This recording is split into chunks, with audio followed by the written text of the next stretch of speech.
si les choses arrivent, c'est dans un but précis. Donc, si je suis attaqué, je dois assumer d'abord que ce n'est pas nécessairement parce que j'ai fait quelque chose de mal, parce que ça, il ne faut pas confondre le pécheur avec le saint. Hein? Bon, c'est vrai, quoi. Parce que, vous voyez, ces choses-là arrivent parce qu'on n'assume pas certaines choses. Première chose qu'on n'assume pas, nous sommes des saints. Et si on n'assume pas qu'on est des saints, on a la mentalité du païen ou du pécheur à qui le mal arrive parce qu'il est pécheur. Et que, donc, il faut qu'il s'en inquiète. Vous voyez? Mais si on assume qu'on est des saints, lorsque les attaques arrivent, est-ce qu'on doit avoir la même réaction que le pécheur et s'en inquiéter? Non. Voilà. Non. Ça, c'est capital, bien-aimé. Parce que si nous comprenons ceci, nous allons avoir la paix au milieu des tribulations, au milieu des attaques, nous serons en paix. C'est pour ça que je vous avais donné ce passage. Heureux l'homme que tu châties, ô Éternel, et que tu instruis par ta loi, ta vérité présente, afin de le calmer au jour du malheur. Ça veut dire que nous avons tous des tribulations, toute l'humanité souffre, mais nous ne souffrons pas pour les mêmes raisons. Et donc, nous n'avons pas la même réponse face aux souffrances. C'est ça qui fait la différence. C'est la réponse.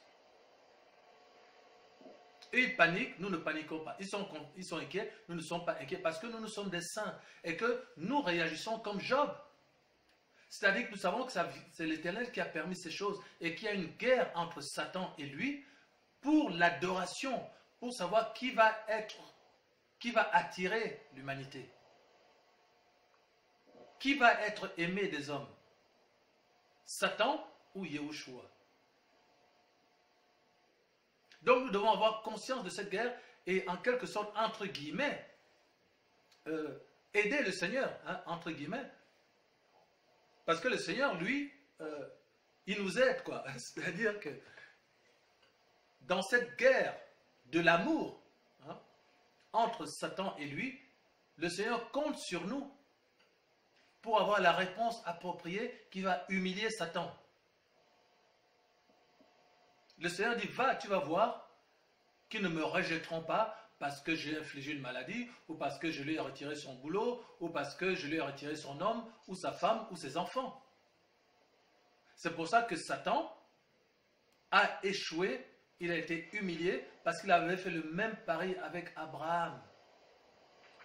Il a dit à Elohim, oui, Abraham, ouais, tu dis qu'il t'aime, etc. Hein? Il n'a qu'un fils, va prendre son fils, tu vas voir comment il va te maudire. Le Seigneur dit, ah bon, tu crois ça? Eh bien, vas-y. Voilà. Vas-y, tu vas voir, viens avec moi. Je vais demander à Abraham de me sacrifier son fils. Tu vas voir ce qui va se passer. Et voilà. Et dans le livre de Jubilé, l'ange de la face nous dit comment ils étaient présents. Ils ont assisté à l'humiliation de Satan, ce qu'on appelle dans le livre du Jubilé, le prince Mastéma. Si le Seigneur le permet, on étudiera également ce livre. Donc, on voit comment le Seigneur nous montre qu'il y a une réalité spirituelle qui s'appelle la guerre spirituelle et qui repose sur le principe que les saints ne sont pas persécutés pour s'en plaindre, pour s'en inquiéter ou pour être découragés, mais ils sont persécutés pour exercer leur autorité sur les démons et sur Satan. Et que les saints sont persécutés parce que le Seigneur veut restaurer son autorité à travers eux sur la terre. Et que le but de cette persécution, c'est de dominer sur Satan et les démons. Dites, le but de la persécution est de dominer sur Satan et les démons. Le but de la persécution, c'est de dominer sur Satan et les démons. Amen. Sur les démons. Amen. Amen. C'est ce qui est écrit dans Luc 10, 18 à 20. Je vous ai donné le pouvoir. de marcher sur les serpents, sur les scorpions, sur toute la puissance limite. Tout ça, c'est les classes de démons, hein, les serpents, les scorpions, c'est juste des classes de démons. Et puis après, il dit sur toute la puissance, c'est-à-dire sur Satan lui-même, leur chef. Et rien ne pourra vous nuire. Rien ne pourra vous nuire. C'est un passage fantastique. Ça, c'est ce que j'appelle une grenade de poche. Voilà. Tu sors ça à tout moment, c'est la débandade dans le monde spirituel, dans le monde des démons. Rien ne pourra vous nuire. Rien. Rien, c'est rien. C'est-à-dire qu'ils ne peuvent pas te nuire à partir du moment où tu assumes cette autorité et que tu l'exerces. La Bible dit ils viennent contre nous par un seul chemin, ils s'enfuient par 7 chemins. Hein? S'il y avait quelqu'un qui court par 7 chemins, c'est vrai qu'il est tellement paniqué qu'il va à droite, à gauche, après il va à l'extrême gauche, après il va au milieu, après il va à droite, après il va à l'extrême droite, enfin bref quoi. Hein? 7 chemins en même temps, tellement il est paniqué quoi. Voilà. Une big revelation. Big revelation. Donc, bien aimé, vous avez la paix. Vous avez la paix. Vous avez la paix que beaucoup de croyants n'ont même pas. Parce que vous avez compris ces choses. Je ne parle même pas des gens du monde. Amen.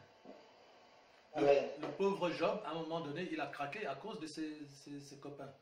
Mais après, hein, on verra sans doute plus tard, après il a reconnu. Il a dit oui, c'est vrai. Il ne faut pas se rebeller contre la souffrance. Le Seigneur fait ce qu'il veut. Le Seigneur voulait montrer à Job que la justice ne vient pas de toi, elle vient de moi.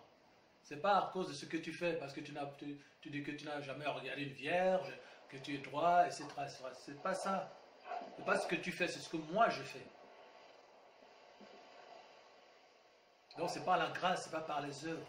Donc il introduit par là déjà le ministère de la grâce. On n'est pas sauvé ou préservé du mal à cause de ses œuvres. Hein? Nous-mêmes, on n'a pas la puissance sur les démons à cause de nos œuvres. On a la puissance sur les démons parce que nous sommes des saints. Que le sang de Christ nous a sanctifiés, il a fait de nous des saints. D'accord? Il faut retirer la mentalité selon laquelle le Père attend qu'on fasse un truc de travers pour que les démons viennent nous frapper. Ça n'existe pas. C'est un papa et c'est un fiancé, c'est un amoureux. Hein? Est-ce que toi, quand ta fiancée fait quelque chose de travers, tu la jettes? Est-ce que quand ton fils fait quelque chose de travers, tu le jettes? Voilà. Tu vas le réprimander, mais tu ne le jettes pas. Tu vois, tu ne vas pas le mettre dans une situation où maintenant tous les démons doivent venir danser sur sa tête. Non. Donc, les attaques viendront, mais selon qu'on est un saint ou non, elles n'auront pas le même objectif, les mêmes causes, ni les mêmes conséquences. Amen. Parce que là, au moment où je dis ça, j'ai l'impression d'avoir déjà tout enseigné, quoi. Bon. Qu'est-ce qu'on fait maintenant? Bon, alors, tout à l'heure, en revenant maintenant à Job, voilà, là. Est-ce que tout le monde voit le texte là? Oui. Oui. Donc, tout à l'heure, Mike nous a raconté son interaction avec les animaux. Et le Saint-Esprit a répondu qu'effectivement, à travers la création, se voient les perfections invisibles du Seigneur. Parce que autant l'homme s'est révélé, autant la création, elle est toujours conforme à ce que le Seigneur a créé. Donc là, il y a, au milieu des ténèbres dans lesquelles nous sommes, quelque chose qui est demeuré parfait. C'est la création, c'est la nature. C'est la flore et la faune. Ok? Et j'expliquais tout à l'heure, je ne sais pas si j'en ai entendu, si tu rencontres un lion dans la forêt, il ne va pas te manger. Peut-être qu'il va manger un pêcheur. Voilà, mais peut-être qu'il va manger un pêcheur, mais toi, il ne te mangera pas. Voilà. Parce que tu as été restauré dans ton autorité spirituelle, conforme à Genèse 1, 26 à 27, faisons l'homme à notre image, à notre ressemblance, et qu'il domine. Voilà.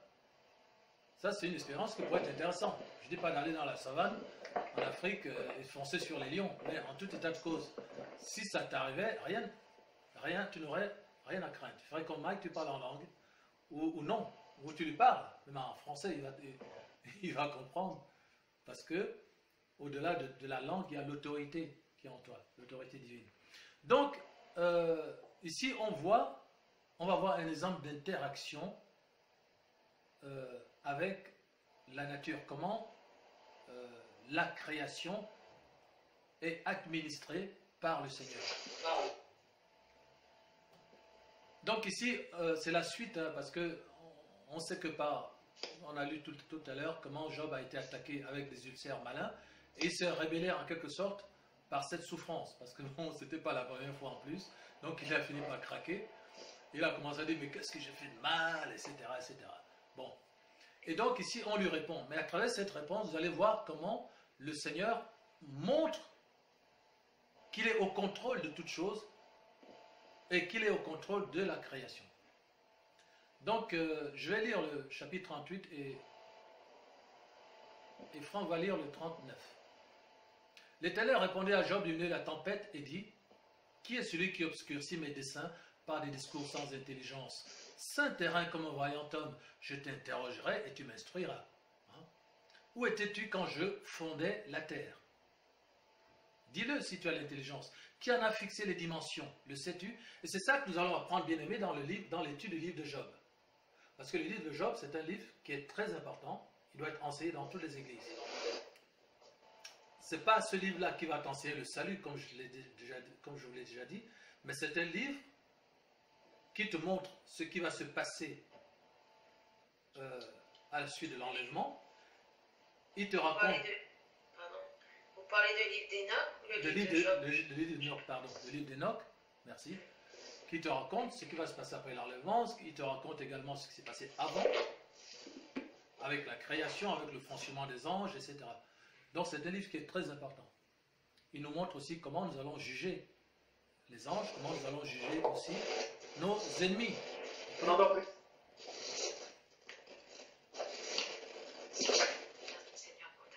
Oui. Donc il nous montre aussi, quand il y a du bruit, je vais m'arrêter quand il y a du bruit. Hein. Donc il nous montre aussi comment le Seigneur interagit avec la création, comment nous allons juger nos ennemis, comment les anges ont subverti les femmes, comment ils ont péché, comment ils ont été jugés, etc. Donc c'est un livre important, mais quand on a accompli les marches du salut. Parce que sinon, c'est un livre qui est dangereux.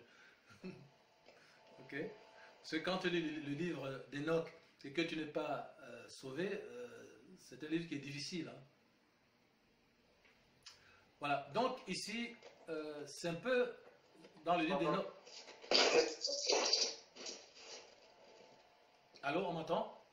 Non, c'est un livre qui est dangereux, parce que sinon, et après, sinon quoi? Voilà, c'est un livre qui est dangereux quand on n'est pas sauvé, quand on n'a pas subi une conduite spirituelle.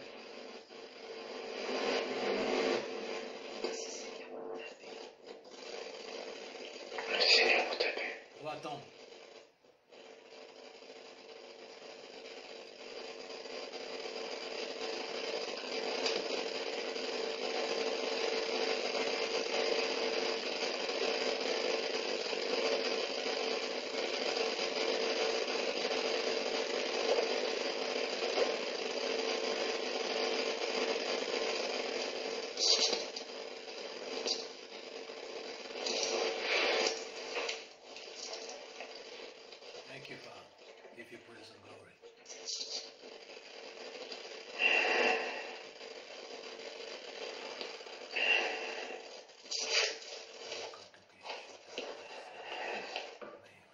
Donc c'est un livre qui est dangereux pour les pécheurs parce que c'est un livre qui leur dit leur avenir. C'est un livre qui raconte comment les anges qui ont désobéi, on m'entend? Comment les anges qui ont désobéi ont été enchaînés, comment tous ceux qui ont rejeté la vérité vont souffrir. Donc si on n'est pas sauvé, c'est un livre qui fait peur, quoi. Donc c'est un livre qui est bien Quand tu sais que tu es enfant de Yahweh. Ouais, c'est ça que je veux dire. Voilà. Donc, où étais-tu quand je fondais la terre? Dis-le si tu as de l'intelligence. Qui en a fixé les dimensions? Le sais-tu? Ou qui a étendu sur elle le cordeau? Sur quoi ces bases sont-elles appuyées? Ou qui en a posé la pierre angulaire? Alors que les étoiles du matin éclataient en chants d'allégresse, vous voyez, les étoiles, ce sont les anges. Et que tous les fils de Yahweh poussaient des cris de joie. Vous voyez, les fils de Yahweh sont les anges.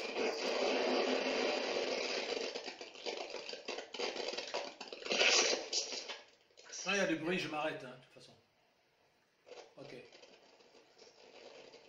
Merci Seigneur pour la paix.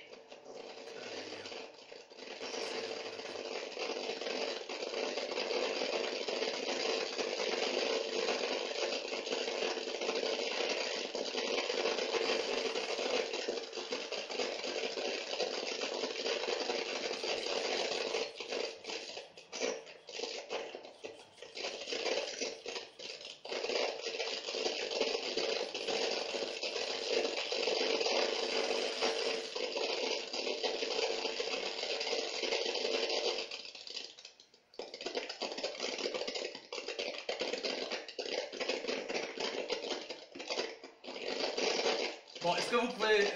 vous voyez le texte de toute façon, hein?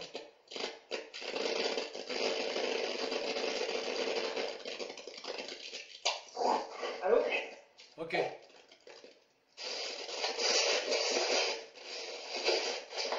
On attend.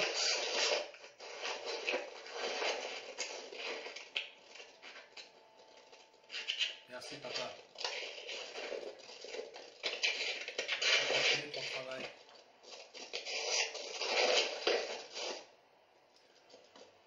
Alors que les étoiles du matin éclataient en chants d'allégresse et que tous les fils de Yahweh poussaient des cris de joie. Qui a fermé la mer avec des portes quand elle s'élança du sein maternel? Quand je fis de la nuée son vêtement et de l'obscurité ses langes? Quand je lui ai imposé ma loi et que je lui ai mis des barrières et des portes? Quand je dis, tu viendras jusqu'ici, tu n'iras pas au-delà. Ici s'arrêtera l'orgueil de tes flots. Donc vous voyez que tout est sous contrôle. C'est ça que le Seigneur est en train de dire à Job. Pour lui dire, les souffrances qui te sont infligées, elles sont sous contrôle. Regarde la création. Rien ne fonctionne sans mon contrôle, en dehors de mon contrôle. Quand j'ai dit...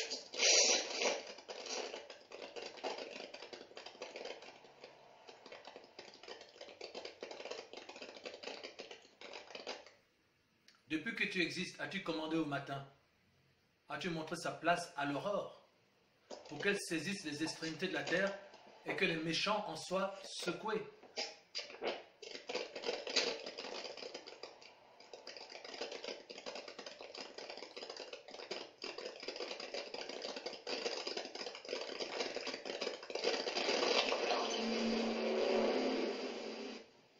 Pour que la terre se transforme comme l'argile qui reçoit une empreinte et qu'elle soit pareille comme d'un vêtement, pour que les méchants soient privés de leur lumière et que le bras qui se lève soit brisé? As-tu pénétré jusqu'aux sources de la mer? T'es-tu promené dans les profondeurs de l'abîme? Les portes de la mort t'ont-elles été ouvertes? As-tu vu les portes de l'homme de la mort? Donc là, on comprend qu'il y a une chose qui s'appelle les portes de la mort. Hein? Les portes de l'ombre de la mort, qu'il y a une source pour la mer et que cette source, elle est gardée. Vous voyez? As-tu embrassé du regard l'étendue de la terre? Parle si tu sais toutes ces choses.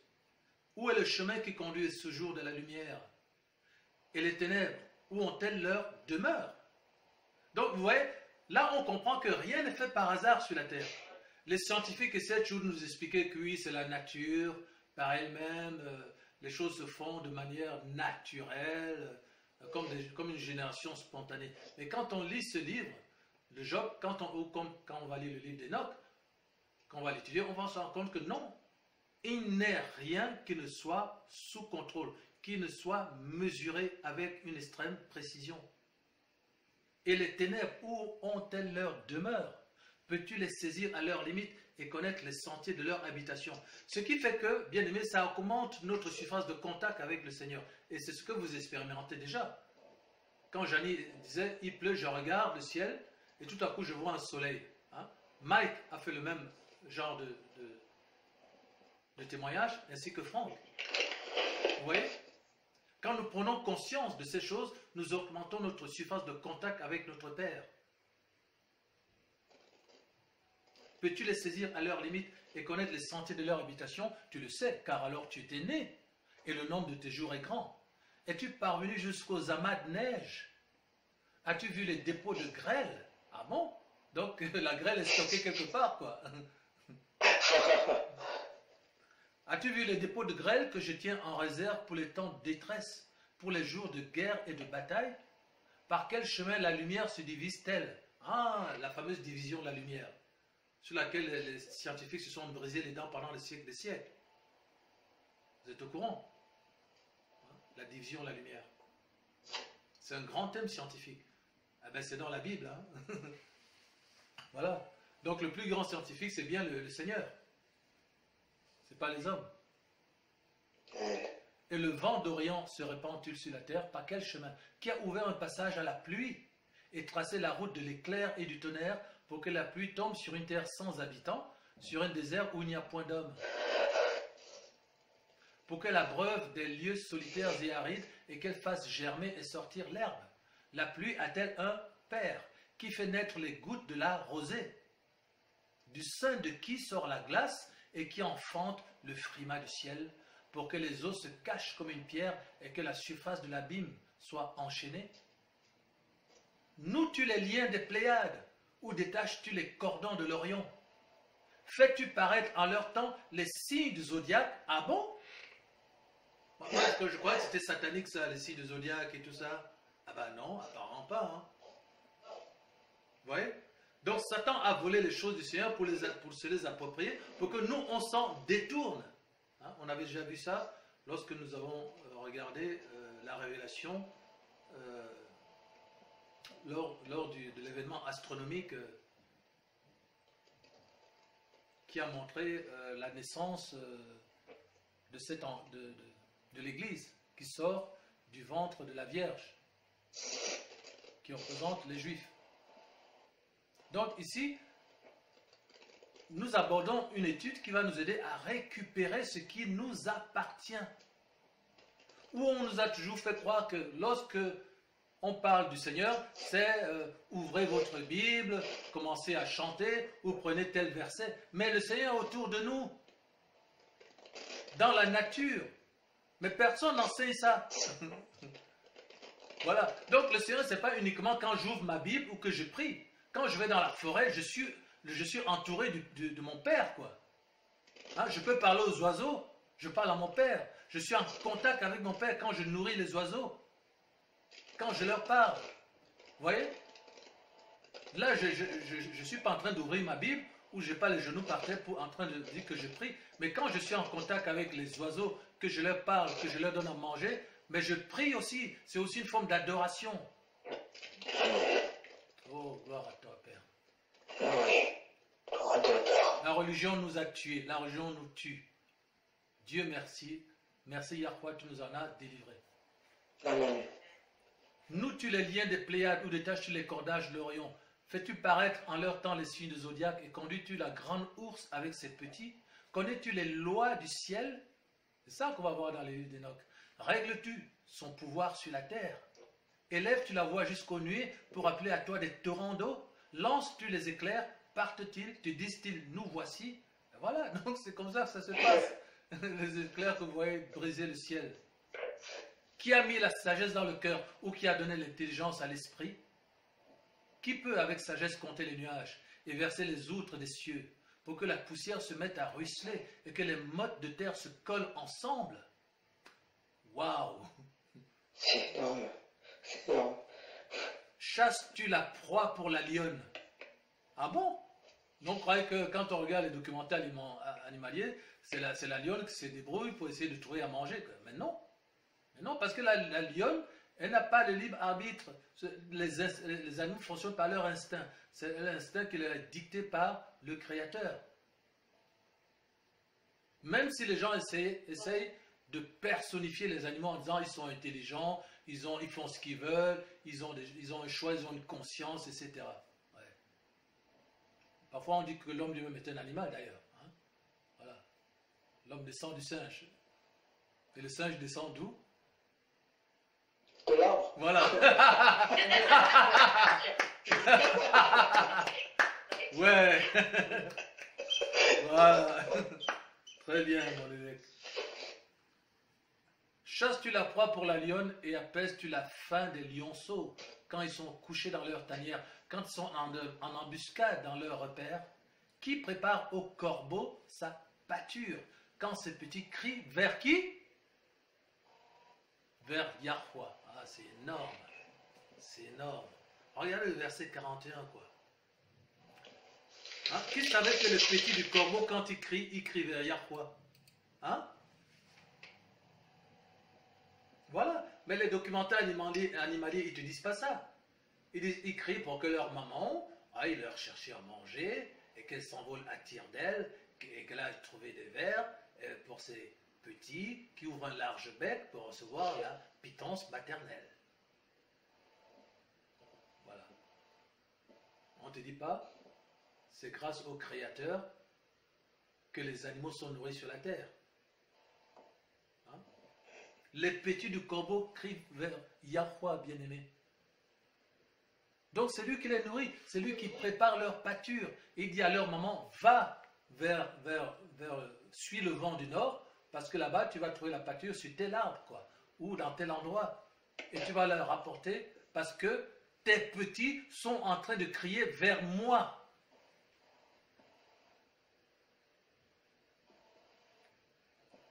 Alléluia. C'est énorme. Donc là, bien aimé, tu vois, tu marches dans la forêt et tu vois les corbeaux, tu vois les nids des oiseaux et tu ne te rends pas compte que c'est ton père qui est devant toi, quoi. Parce que tu es un ignorant. Tu passes à côté de la communion avec ton Créateur parce que tu es un ignorant. Parce que tu crois que quand on parle de Yahweh, c'est que la Bible, c'est que tu vas te mettre à genoux, c'est là que tu verras le Père. C'est faux. Parce que tu es un ignorant. Parce que l'homme a réduit son Créateur à un bâtiment, au fait qu'il y ait un prédicateur, qu'il y ait un micro, et qu'il y ait une Bible, et qu'il y ait des gens autour. Là, on verra Yahweh, quoi. Là, c'est là qu'on verra le Seigneur. C'est quand on va ouvrir la Bible, ou quand on va dire, je suis en train de prier. Nous n'avons pas le droit de faire ça. Yahweh est plus grand que sa propre parole, n'est-ce pas? Et si vous me dites que c'est uniquement quand on va ouvrir la Bible qu'on va entendre le Seigneur, mais est-ce qu'il pourrait y avoir un livre suffisamment grand pour rassembler toutes les paroles du Seigneur? Non. Voilà. On ne peut mettre le Seigneur ni dans une chapelle, ni dans une église, ni dans un bouquin, quel qu'il soit, même s'il s'appelle la Bible. Donc il y a beaucoup plus de surface de contact que ces petits paramètres que nous imposons. Ou c'est qu'on va se réunir tel jour, à telle adresse, dans tel bâtiment, il y aura tel prédicateur, et puis il y aura 200 personnes, et puis il y aura la chorale, et puis on va faire ceci, et c'est là que le Seigneur, alors on va le voir. Mais non, vous ne pouvez pas réduire le Créateur de toutes choses à quoi que ce soit, hein, de toute manière. Regardons maintenant le chapitre 39.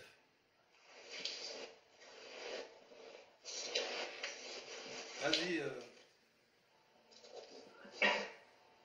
cher Franck. Sais-tu quand les chèvres sauvages font leurs petits? Observes-tu les biches quand elles mettent bas? Comptes-tu les mois pendant lesquels elles portent? Et connais-tu l'époque où elles enfantent?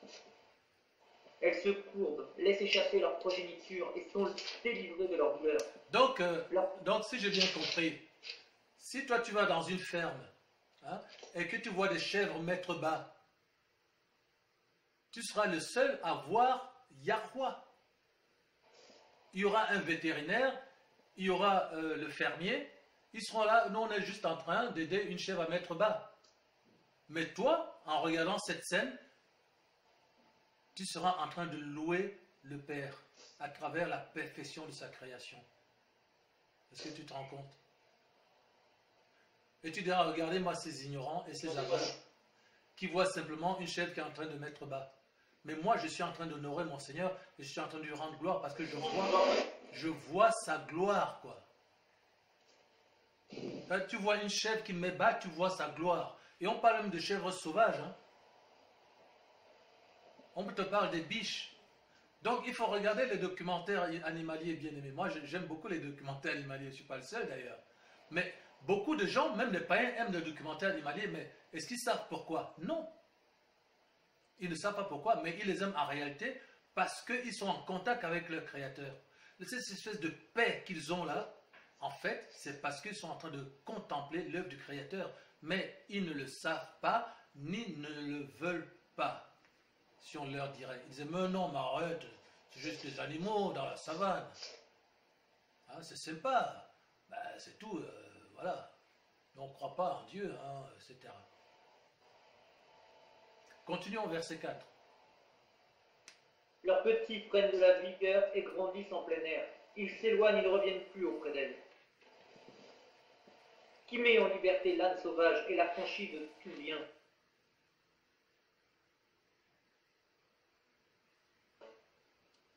Terre salée, ça demeure. Il se rit du tumulte des villes, il n'entend pas les cris d'un maître. Il parcourt les montagnes pour trouver sa pâture. Il est à la recherche de tout ce qui est vert. Le buffle, veut-il être à ton service? Passe-t-il la nuit vers ta crèche? L'attaches-tu par une corde pour qu'il trace un sillon? Va-t-il après toi briser les mottes des vallées? Te reposes-tu sur lui parce que sa force est grande? Lui abandonnes-tu le soin de tes travaux? Te fies-tu à lui pour la rentrée de ta récolte? Est-ce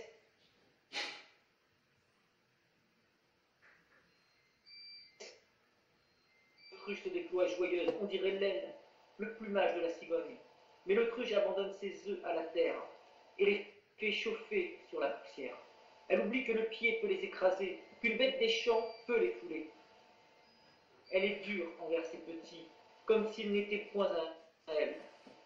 Elle ne s'inquiète pas de l'inutilité de son enfantement, car Yahweh lui a refusé la sagesse. Il ne lui a pas donné d'intelligence en partage. Quand elle se lève et prend sa course, elle se rit du cheval et de son cavalier. Est-ce toi qui donnes la vigueur au cheval et qui revêt son cou d'une crinière flottante? Le fais-tu bondir comme la sauterelle? Son fier hennissement répand la terreur. Il creuse le sol et se réjouit de sa force. Il s'élance au-devant des armes. Il se rit de la crainte. Il n'a pas peur. Il ne recule pas en face de l'épée. Sur lui retentit le carquois, brille la lance et le javelot. Bouillonnant d'ardeur, il dévore la terre. Il ne peut se contenir au bruit de la trompette. Quand la trompette sonne, il dit « En avant !» et de loin, il flaire la bataille, la voix tonnante des chefs et les cris de guerre. Est-ce par ton intelligence que l'épervier prend son vol et qu'il étend ses ailes vers le midi?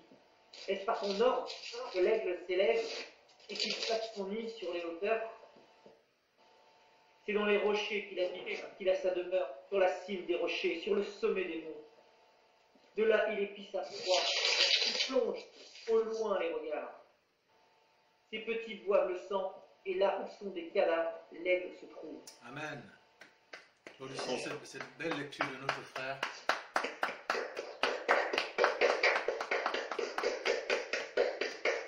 Amen. Bien aimé, qu'est-ce qui vous frappe dans ce texte-là que vient de lire Franck? La nature.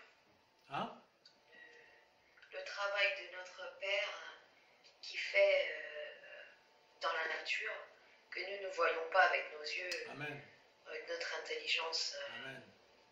charnelle, c'est merveilleux. Amen. Je dis waouh, c'est un beau travail qu'il fait. La précision dans l'infiniment petit, hein, Parce que quand on parle du Seigneur, on veut toujours voir. Pas ça, c'est le problème de l'homme, quoi. On est toujours attiré par ce qui frappe le regard, par ce qui est grand, par ce qui est fort, par ce qui est puissant. Mais ça, c'est un manque de discernement spirituel et de sensibilité divine. Parce qu'en réalité, notre Créateur est dans l'infiniment petit comme dans l'infiniment grand. Et c'est ça qui fait sa grandeur. C'est cette capacité d'être dans l'infiniment petit, quoi. Ce qui est insignifiant.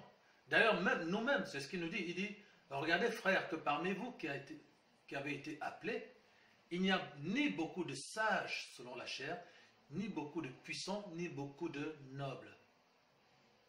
Car l'Éternel a choisi les choses faibles pour confondre les fortes. Celles qu'on méprise et celles qui ne sont point, pour réduire à néant celles qui sont. Ça, c'est ça, la mentalité de notre Père. C'est ce que nous allons, c'est vers ça que nous allons maintenant. Puisque nous avons accompli les marches du salut, il nous faut maintenant devenir des châtelains, essayer de comprendre maintenant comment notre Père fonctionne, comment il pense. Et c'est ça que nous allons commencer aujourd'hui. Et c'est ça que nous continuerons dans les dimanches suivants, si nous sommes toujours ici, à travers le livre de Jacob, le livre d'Enoch, et aussi le livre de Jubilé. Parce que c'est la même chose. Voilà, c'est ça. Cet infiniment petit, cette surface divine qui échappe aux croyants lambda, quoi.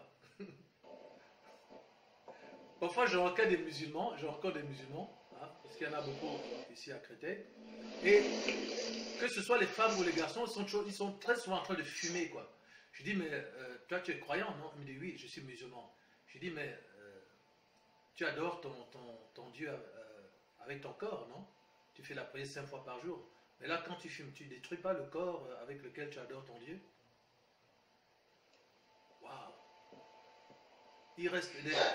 Ils sont saisis. Les gens, ils me regardent, après ils jettent la cigarette. Je dis, mais...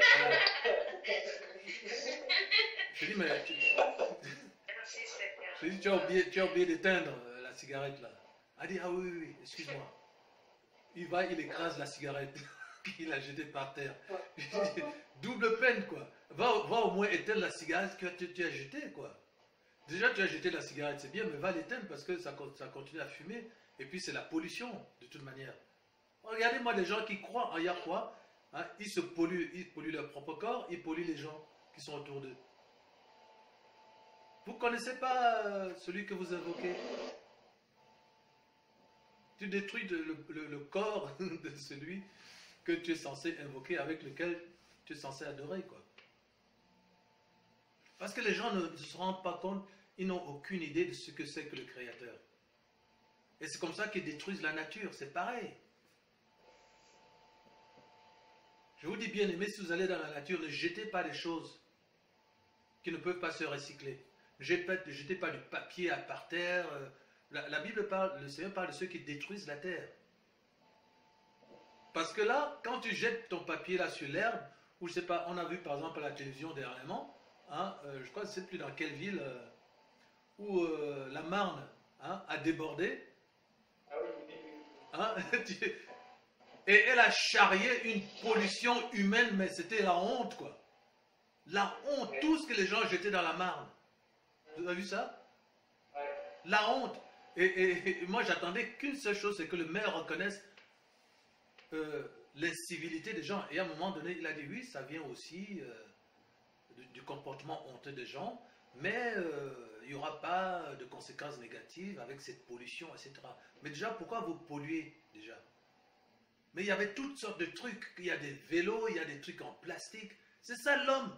Et ces gens-là, ils ont de super boulots, ils ont de super bagnoles, ils ont de super maisons, ils vivent dans des pavillons, ils ont des fonctions élevées dans la société, quoi. Mais ils jettent des trucs dans la Marne, quoi. Hein? Quand je regarde ça, je dis, mais j'ai aucun respect pour vous. J'ai aucun respect pour vous.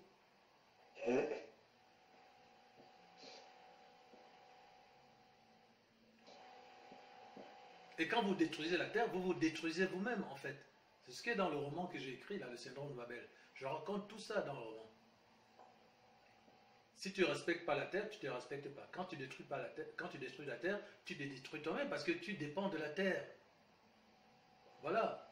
Dans ces eaux-là, il y a des poissons qui ont besoin de vivre aussi. Donc, en fait, vous méprisez votre créateur en détruisant sa création.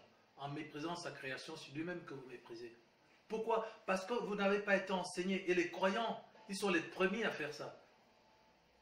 Je vous ai parlé des musulmans, mais c'est valable aussi pour les chrétiens, pour les évangélistes, etc. Ils ne se rendent pas compte parce qu'on ne leur a pas enseigné que la création, eh bien, c'est Yahweh lui-même.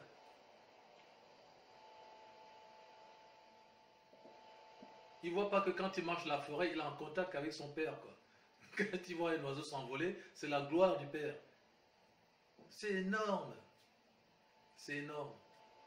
Pourquoi le Seigneur nous révèle ces choses et pas eux? Pourquoi? Pourquoi? Pourquoi?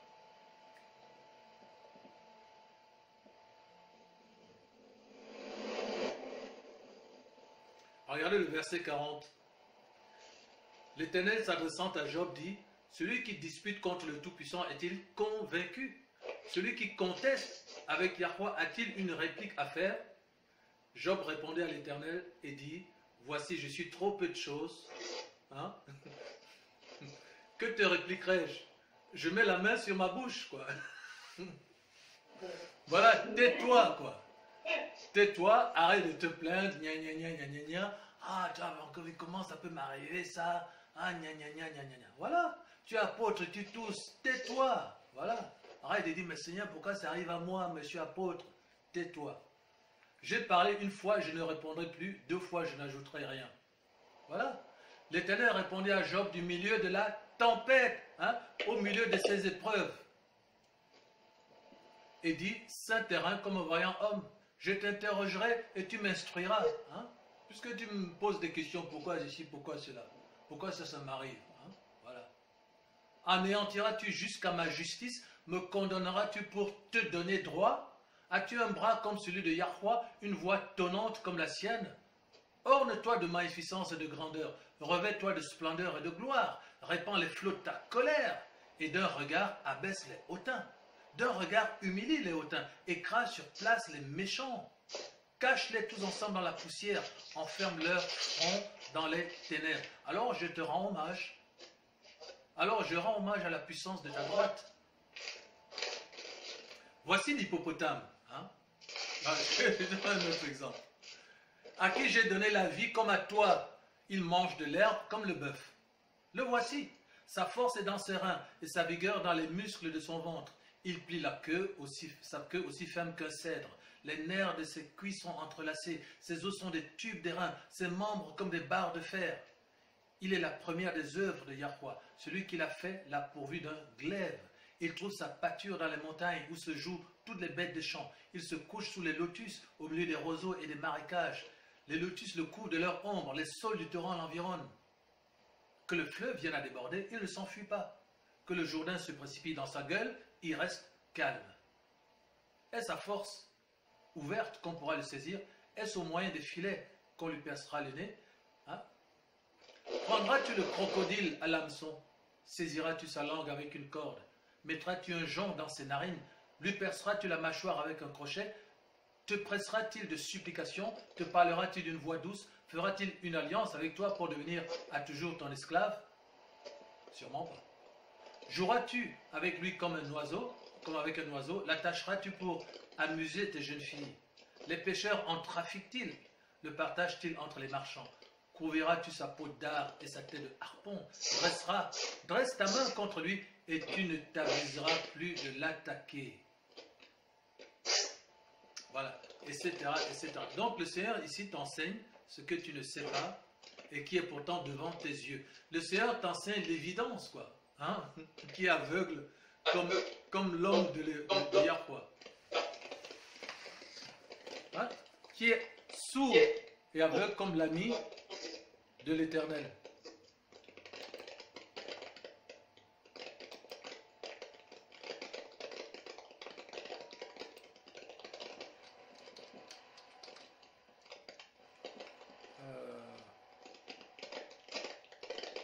On va revenir ici.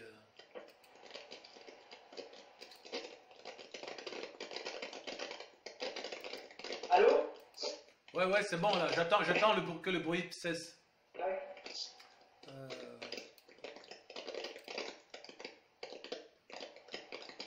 On en a fini avec ça. Est-ce que je peux vous demander de pardonner mon absence 2 petites minutes? Oui, vas-y. Hein?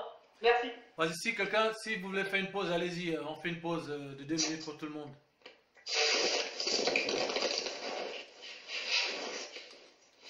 Trois minutes si vous voulez.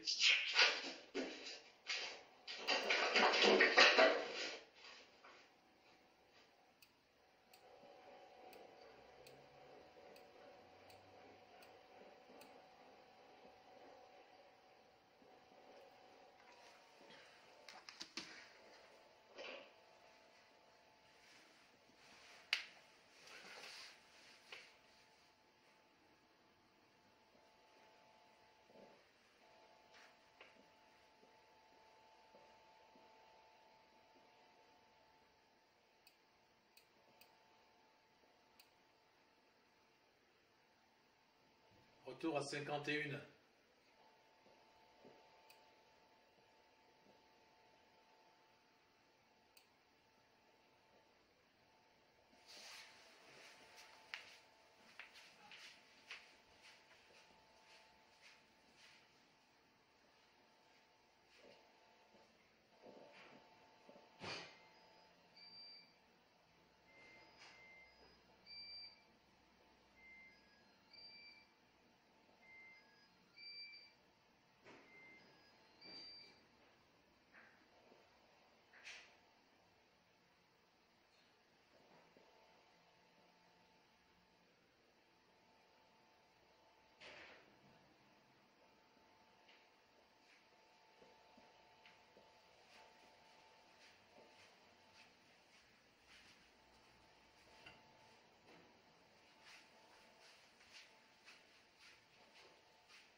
Franck?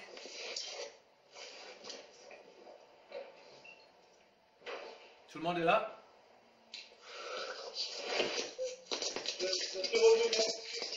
Oui, moi aussi. Franck, lorsque tu manges que des pizzas, tu bois que du coca, est-ce que tu sais faire autre chose à manger ou est-ce que c'est parce que tu es limité sur le plan culinaire? Ça veut dire la même chose en fait. Hein? En fait, je sais pas Non, non, parce c'est que... pas ça, c'est qu'en fait, faire à manger, la préparation de faire à manger que pour une personne, bah, c'est pas ça que j'ai pas trop. Mais bon, là, j'ai pas le choix, là. Je suis obligé de. Ah oui, mais c'est ça. Hein.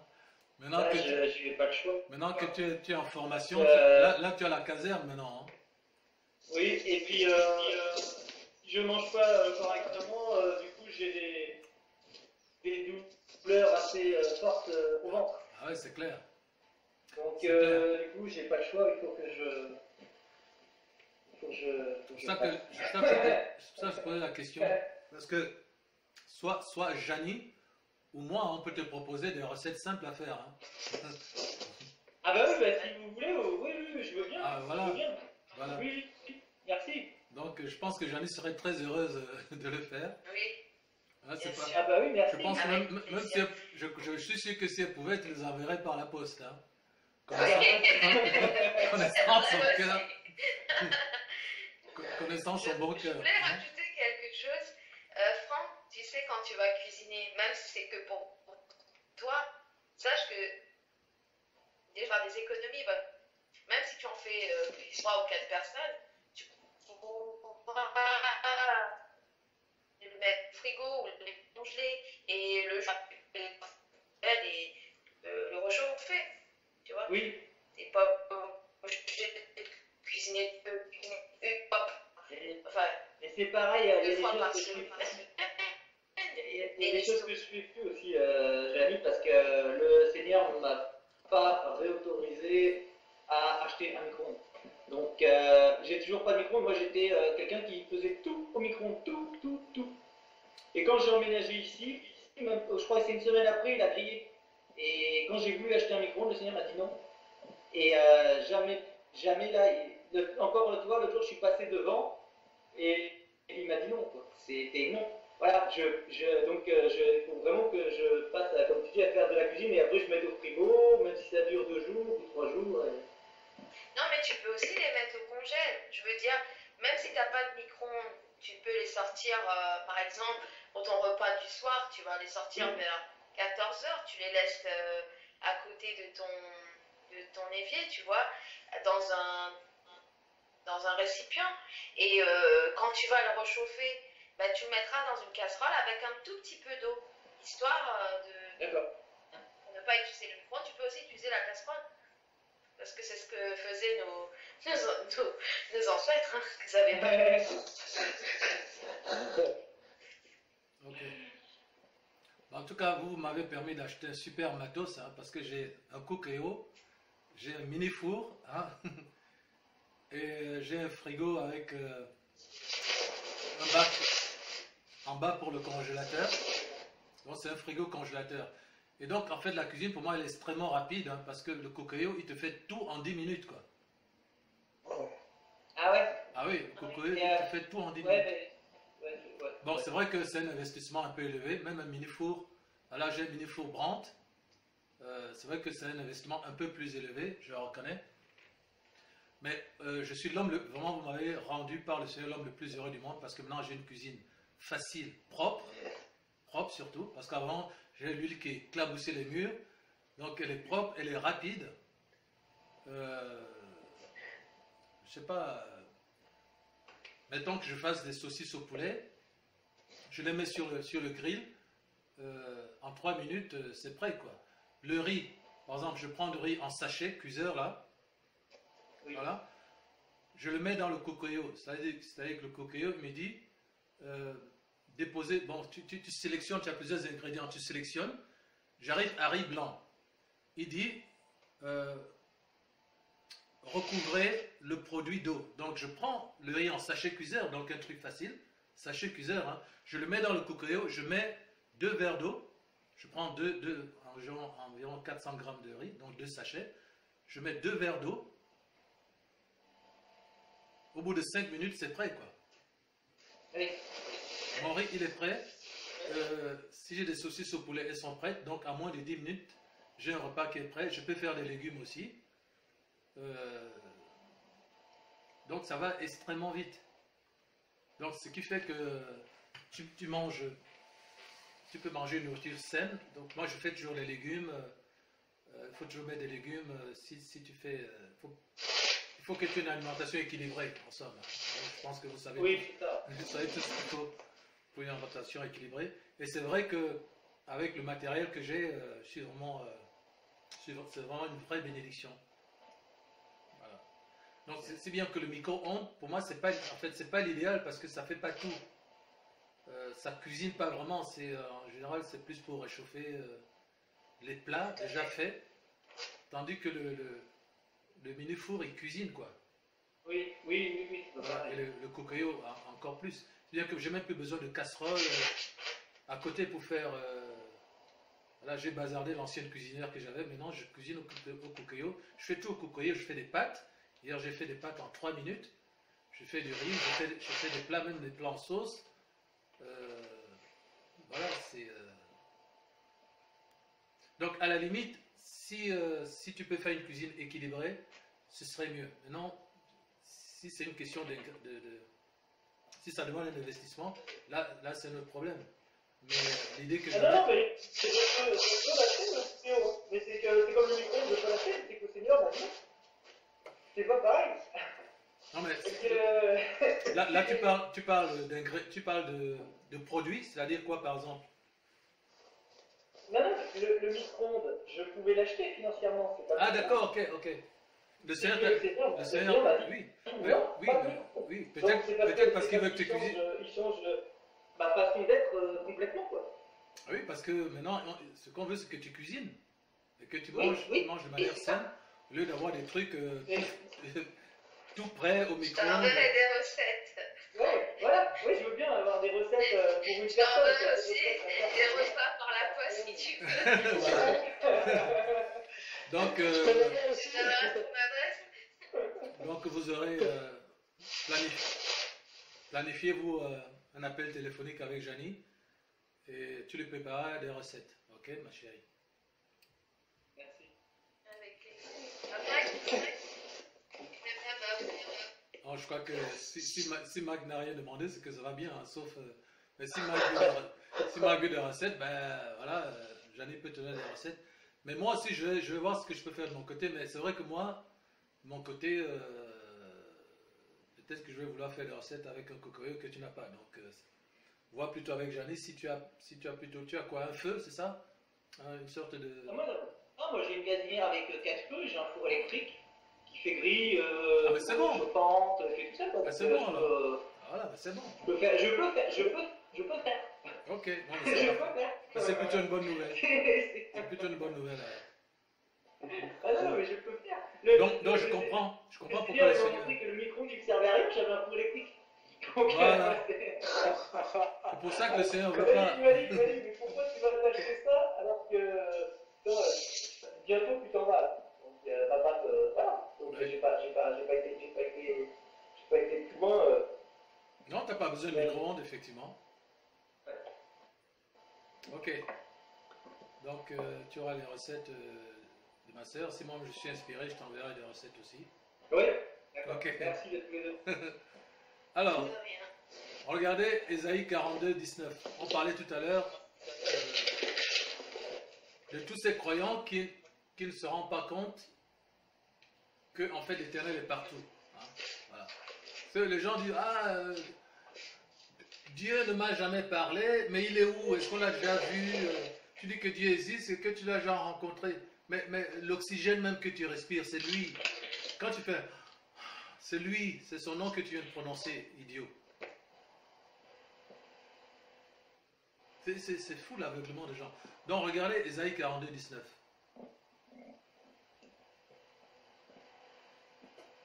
Parce que en fait, si ce Dieu n'existait pas, toi tu n'existerais pas. Parce que son oxygène, l'oxygène que tu respires, c'est lui.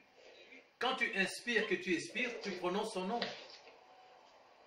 S'il n'existait pas, tu n'aurais pas la nature, tu n'aurais pas les eaux pour t'abreuver, tu n'aurais pas les plantes pour ta nourriture, ni la faune pour ta nourriture.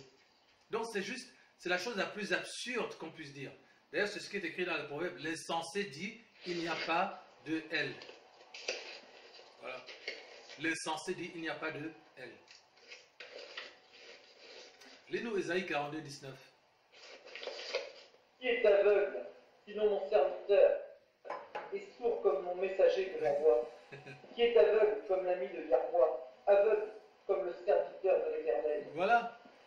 Et il y en a des millions comme ça, qui se disent serviteurs de l'Éternel, mais qui disent aux gens, pour entendre, pour voir le Seigneur, ben, il faut d'abord aller à l'église, il faut bien s'habiller, après il faut prendre la Bible, après il faut prier, etc. Il faut que je parle derrière un micro, blablabla. Bla, bla, bla. Ils mettent des conditions, quoi. Non, Dieu est trop, il est trop grand. Voilà. Il faut qu'on le mette dans des boîtes. Alors, je vous pose une question maintenant. à Janie, à Mike et à Franck. Janie, suppose que la dernière personne à qui tu as parlé du Seigneur t'appelle. Elle te dit, mais c'est toi qui m'as parlé de Dieu là. Hein? Donc je vois que tu as donné ta vie à Dieu, mais est-ce que tu peux m'expliquer pourquoi? Est-ce que ton Dieu là, il peut me dire pourquoi il y a tant de souffrance dans le monde? Pourquoi il n'intervient pas? Pourquoi il espère?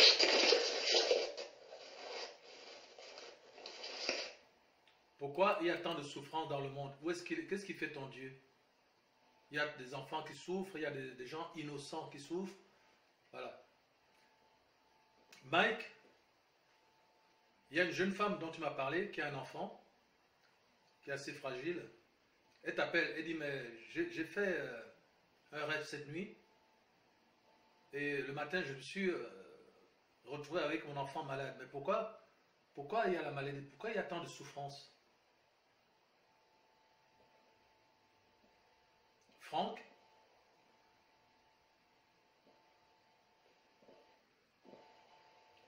La dernière personne à qui tu as parlé du Seigneur à ton boulot t'appelle en disant, excuse-moi, mais j'ai un malheur qui vient de frapper ma famille.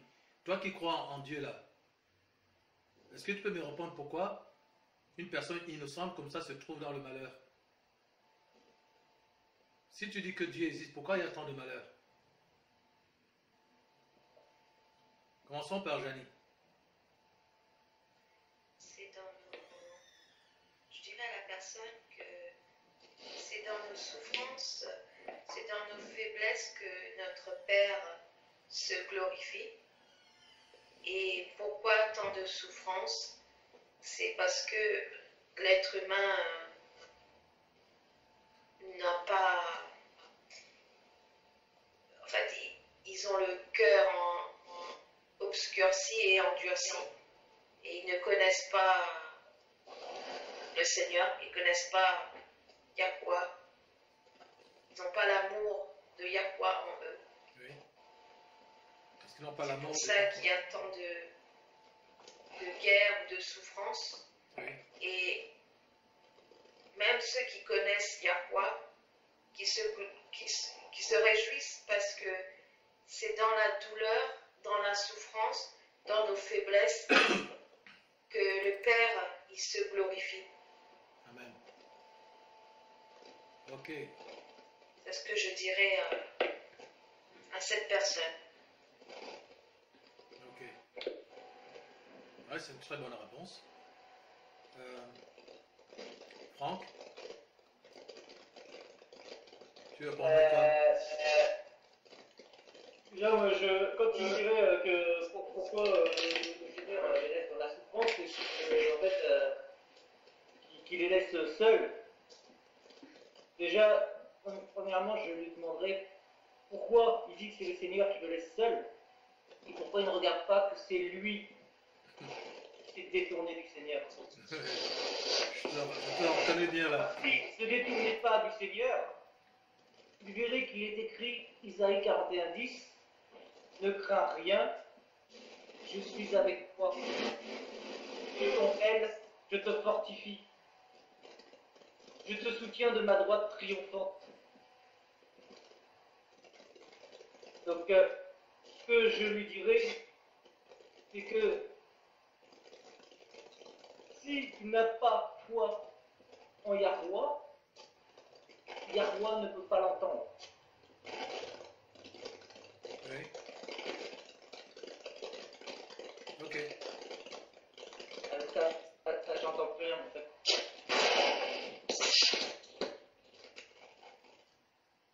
Vas-y.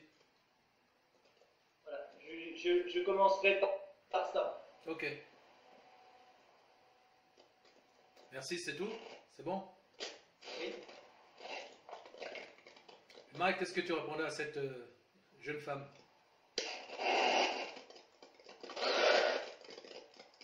Moi, je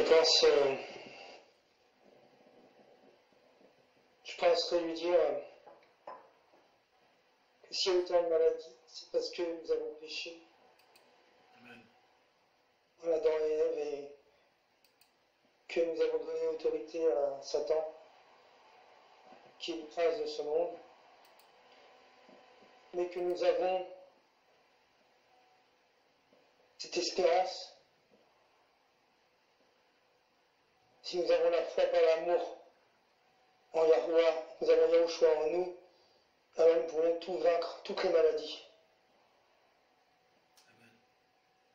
Amen. Très belle réponse.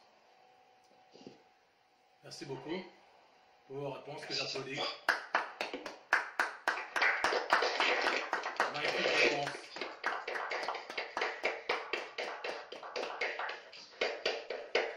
Ok.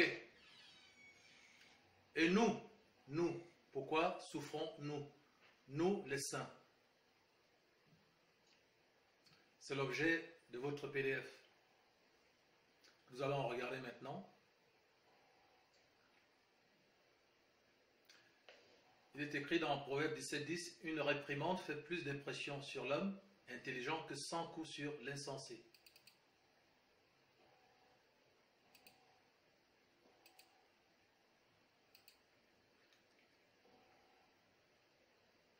Pourquoi nous souffrons-nous, nous les saints?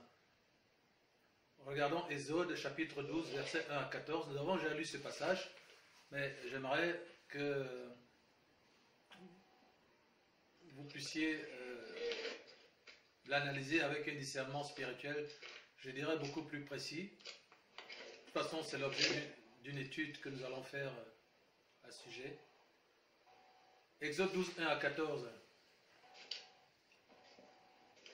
Si Franck veut bien le lire. Exode 12, 1 à 14. L'Éternel dit à Moïse et à Aaron dans le pays d'Égypte, ce mois-ci sera pour vous le premier des mois, il sera pour vous le premier des mois de l'année.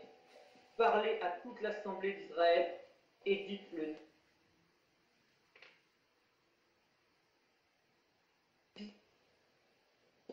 Si la maison est trop peu nombreuse pour un agneau, on le prendra avec son plus proche voisin, selon le nombre des personnes.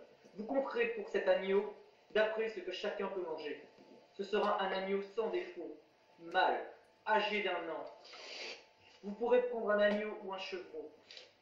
Vous le garderez jusqu'au 14e jour de ce mois, et toute l'assemblée d'Israël l'immolera entre les 2 soirs. On prendra de son sang et on en mettra sur les 2 poteaux et sur le linteau de la porte des maisons où on le mangera. Cette même nuit, on en mangera la chair rôtie au feu. On la mangera avec des pains sans levain et des herbes amères. Vous ne le mangerez point à demi cuit et bouilli dans l'eau, mais il sera rôti au feu avec la tête, les jambes et l'intérieur. Vous n'en laisserez rien jusqu'au matin, et s'il en reste quelque chose le matin, vous le brûlerez au feu. Quand vous le mangerez, vous aurez vos reins sains, vos souliers aux pieds et votre bâton à la main, et vous le mangerez à la hâte. C'est la Pâque de l'Éternel. Amen. Cette nuit-là, je passerai dans le pays d'Égypte, et je frapperai tous les premiers-nés du pays d'Égypte, depuis les hommes jusqu'aux animaux, et j'exercerai des jugements contre tous les dieux de l'Égypte. Je suis l'Éternel. Le sang vous servira de signe sur les maisons où vous serez. Je verrai le sang et je passerai par-dessus vous. Et il n'y aura point de plaie qui vous détruise quand je frapperai le pays d'Égypte. Vous conserverez le souvenir de ce jour et vous le célébrerez par une fête en l'honneur de l'Éternel. Vous le célébrerez comme une loi perpétuelle pour vos descendants. Amen. Pendant 7 jours, vous mangerez des pains sans levain.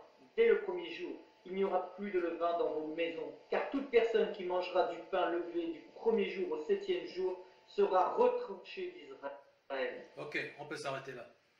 Donc, qu'est-ce que nous voyons aussi? Les circonstances décrivent... Et le Saint-Esprit fait... Allô? Oui, je dis juste, c'est vrai que le Saint-Esprit, il est connecté, et il nous connecte et qu'il fait des coups, parce que cette semaine, j'ai relu ce passage que tu m'avais donné, et je lui ai dit, il faut que je demande à la pote parce que je ne comprends pas tout. Alléluia. Alléluia. Alléluia. Voilà. Le L qui connecte tout, quoi, dans ses œuvres. Cet événement qui est décrit ici, c'est la sortie d'Israël d'Égypte. Ça, vous le saviez? Oui. Voilà. Et manifestement, ici, il y a des... Comment dire?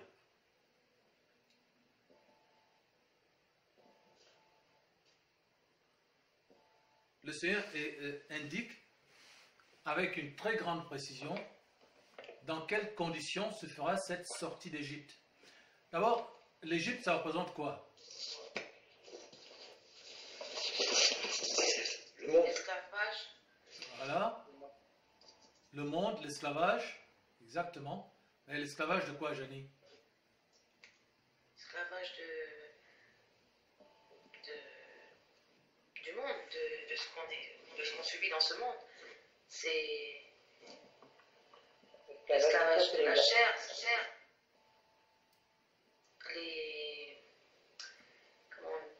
Oui, la chair, oui. Je n'arrive pas à trouver le mot. Les convoitises de la chair. Ok. Entre autres, hein. C'est bon. Hein, c'est beaucoup. Mais il y a un terme générique. Franck? L'esclavage du peuple de Yahweh. L'esclavage du peuple de Yahweh. Ne plus être aussi sous l'emprise du mal, ne plus être sous son joug. Oui, je crois que... Oui, voilà, là, ça se rapproche un peu plus. D'abord, ce qu'a dit l'évêque, le monde. Et ensuite, ce que tu viens de dire, l'esclavage du mal. Parce que là, ce qu'il faut rechercher, tout ce que vous avez dit est juste, mais ce qui convenait, c'est de chercher les thèmes génériques comme le monde ou le mal.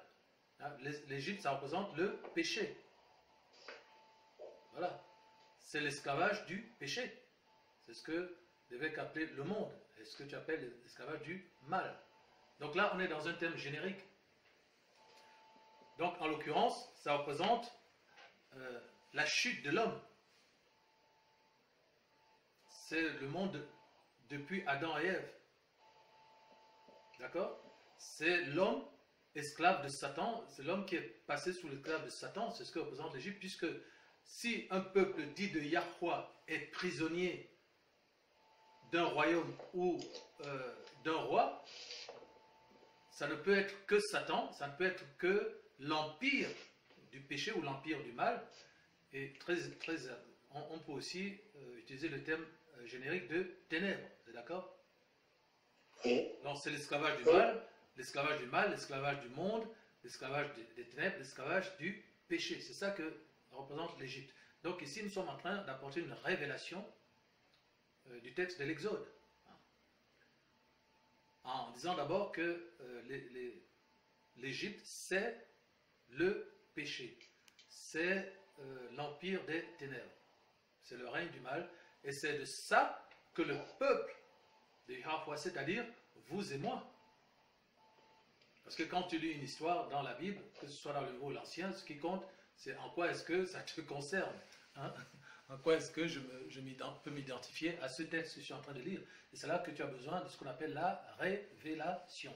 Apocalypse 6 ou Apocalypto, c'est-à-dire retirer le voile, hein, amener à la lumière ce qui est caché dans les ténèbres. Donc d'abord, première révélation, c'est le monde du péché, c'est l'esclavage du péché. Okay? Ça, c'est nous depuis Adam et Ève. Et nous sommes dans cette situation-là avant que ne vienne le salut que Moïse, qui est ici une image du Christ, est venu opérer. Mais qui n'est pas Christ, puisque nous avons vu comment Franck a mimé le voile qui demeure tant qu'on lit Moïse. Hein? Mais ici, il est une figure christique, puisqu'il est envoyé pour délivrer le peuple. Et c'est pour ça que l'Éternel, ici lui-même, est en quelque sorte le producteur de cet événement. Hein? C'est l'Éternel, c'est Elohim qui dit à Moïse et Aaron dans le pays d'Égypte ce mois-ci sera pour vous le premier des mois, il sera pour vous le premier des mois de l'année. Ok?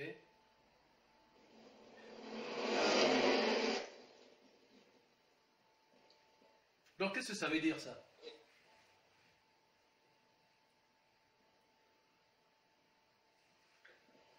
Quand on regarde ce De la texte... délivrance Oui? pour le peuple. Pardon? C'est le commencement de la délivrance pour le peuple d'Israël. Oui, c'est le commencement de la délivrance pour le peuple d'Israël. Mais précisément ce verset 2 là. Ce mois-ci sera pour vous le premier des mois, il sera pour vous le premier des mois de l'année. Il n'y a rien qui vous frappe là?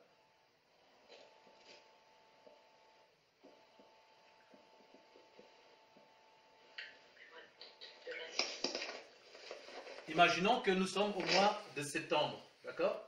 De l'année 2018.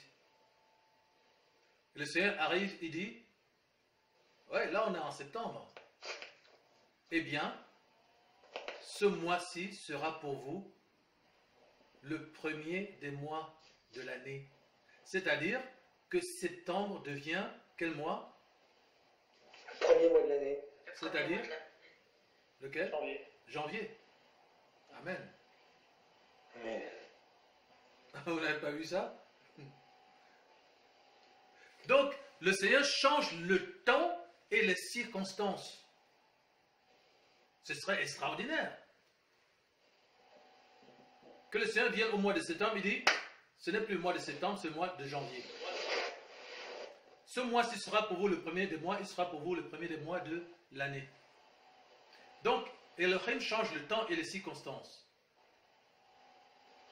Et nous voyons qu'à la suite de ça, il leur annonce qu'ils vont être délivrés d'Égypte.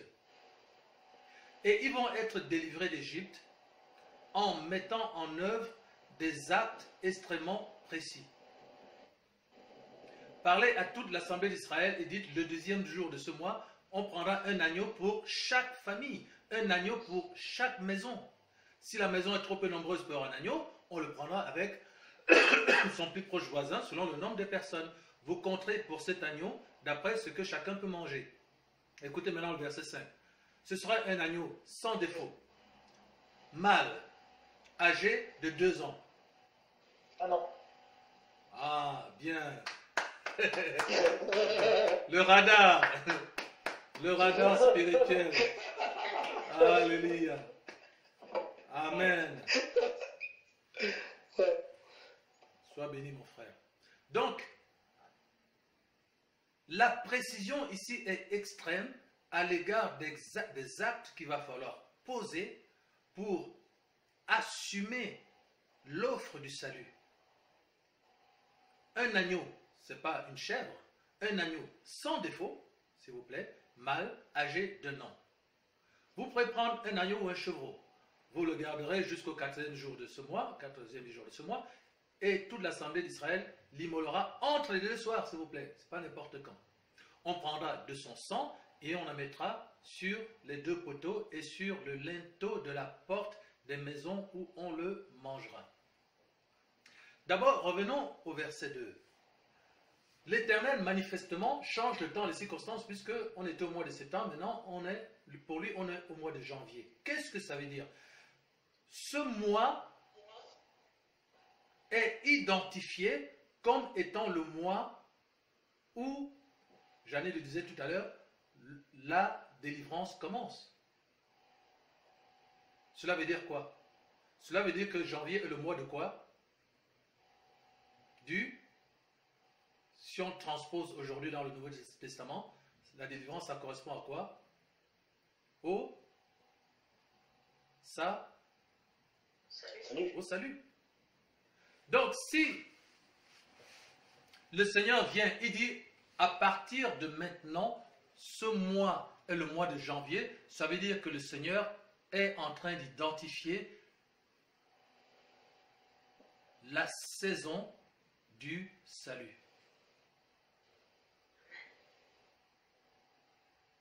Pour nous qui correspond à la fin des temps. Autrement dit, le Seigneur vient maintenant pour nous dire, bien-aimés, vous êtes arrivés à la fin des temps.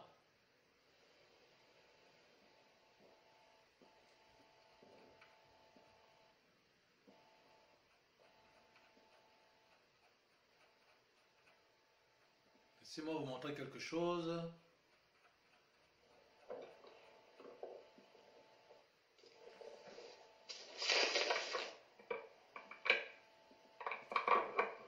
On va prendre un certain nombre de passages.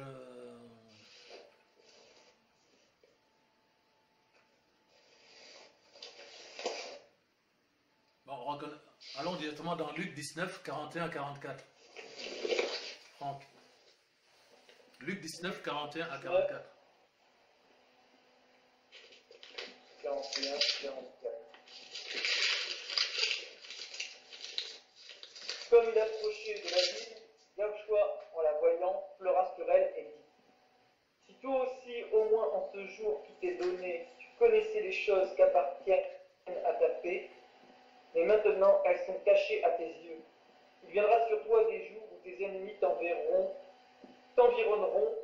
de tranchées, t'enfermeront et te serreront de toutes parts. Ils te détruiront, toi et tes enfants, au milieu de toi, et ils ne laisseront pas en toi pierre sur pierre. Pourquoi? Parce que tu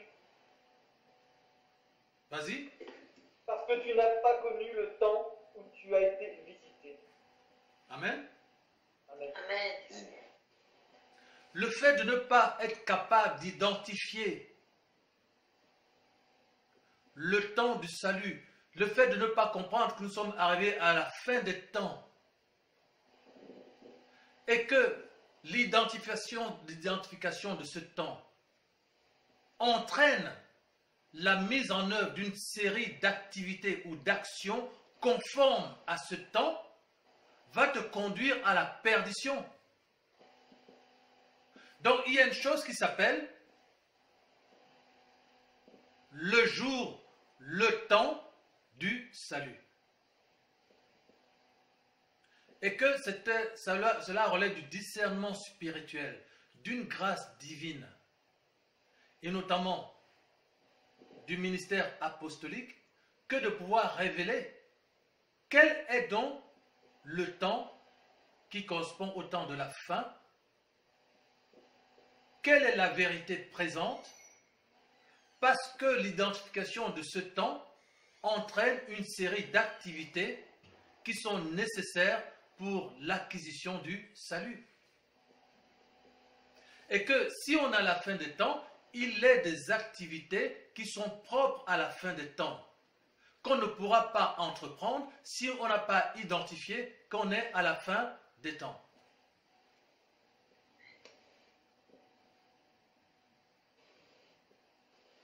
Donc, nous voulons sortir des ténèbres, nous voulons être sauvés, nous voulons être enlevés, nous ne voulons pas être la Vierge folle. Mais pour ça, il faut que nous puissions être capables d'identifier en quel temps nous sommes.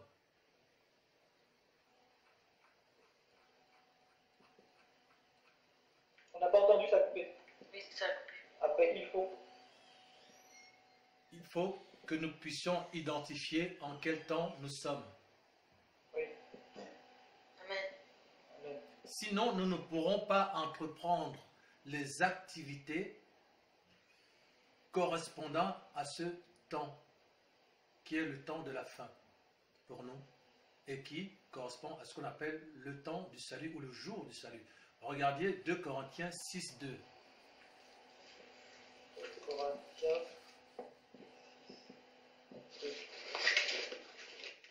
Car il dit, au temps favorable, je t'ai exaucé, au jour du salut, je t'ai secouru. Voici maintenant le temps favorable, voici maintenant le jour du salut. Amen. Amen. Donc c'est le Seigneur qui vient par révélation te dire, tu n'es plus au temps, tu n'es plus au 28 septembre, tu n'es plus au mois de septembre, où tu joues, où tu vas boire à droite à gauche, coucher à droite à gauche. On n'est plus au temps où on fume, où on boit, où on couche, où on cherche uniquement de l'argent, avoir un bon boulot, avoir une belle maison, avoir un bon mari, avoir des enfants. On n'est plus au mois de septembre. Maintenant, on est au mois de janvier. C'est-à-dire qu'on est arrivé à la fin des temps. On est arrivé à la fin des temps où il faut s'empresser de changer de mentalité, de se repentir, parce que la repentance entraîne la mise en œuvre d'une série d'activités qui sont nécessaires pour que tu puisses être enlevé et que tu sois la Vierge sage et non pas la Vierge folle. Regardez 2 Chroniques 29, 11. Chronique 29, 11. Maintenant, mes fils, cessez d'être négligents, car vous avez été choisis par l'Éternel pour vous tenir à son service devant lui, pour être ses serviteurs et pour lui offrir des parfums. Amen. Au temps du culte mosaïque, on offrait effectivement des animaux. Hein? La graisse des animaux, on la mettait sur une sorte de brasier et le parfum s'élevait vers le ciel et il était agréable à Elohim. Mais est-ce qu'aujourd'hui, il faut sacrifier les animaux? Non. Voilà. Qui sont les sacrifices d'aujourd'hui à la suite du sacrifice de l'agneau de Yahweh?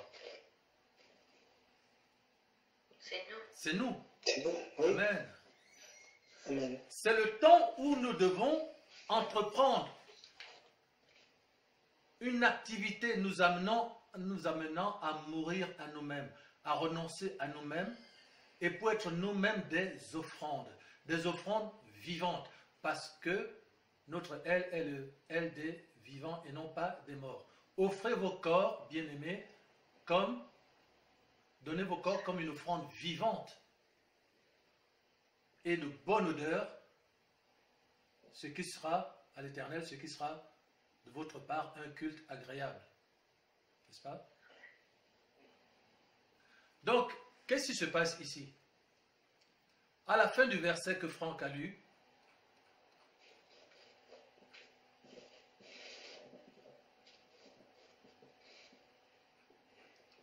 pas exactement à la fin,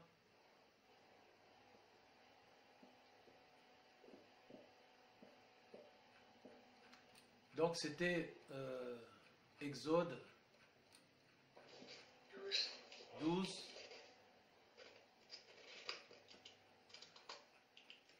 Et il y a un verset qui qualifie ces activités. Il y a un terme. Quel est ce terme?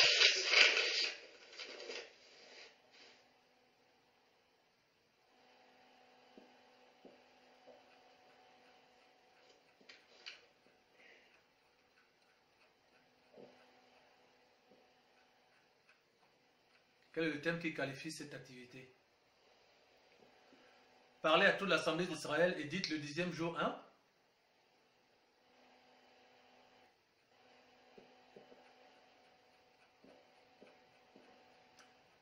Qu'est-ce qu'on voit d'abord? On voit que le Seigneur vient, il détermine le temps et les circonstances. Il dit, c'est maintenant le temps du salut. Ce n'est plus le temps d'être négligent. Nous sommes arrivés à la fin des temps. Et à cause de ce temps dans lequel nous sommes, eh bien, vous êtes imposé une série d'activités ou un bouquet d'activités auxquelles vous devez vous conformer pour assurer votre salut.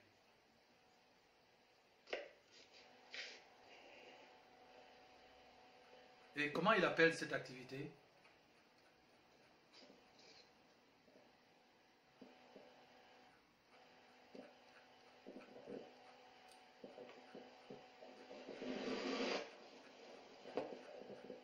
Je l'ai dit tout à l'heure en lisant.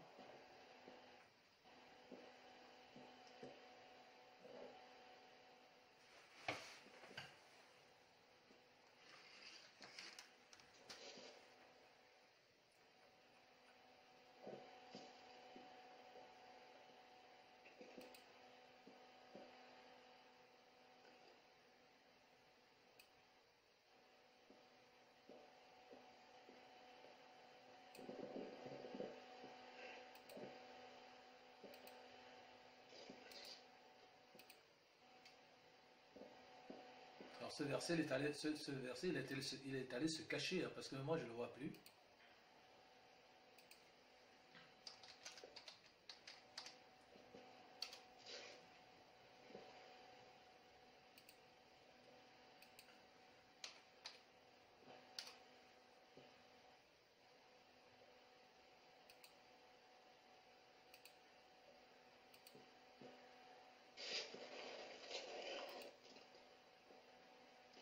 On va relire les textes.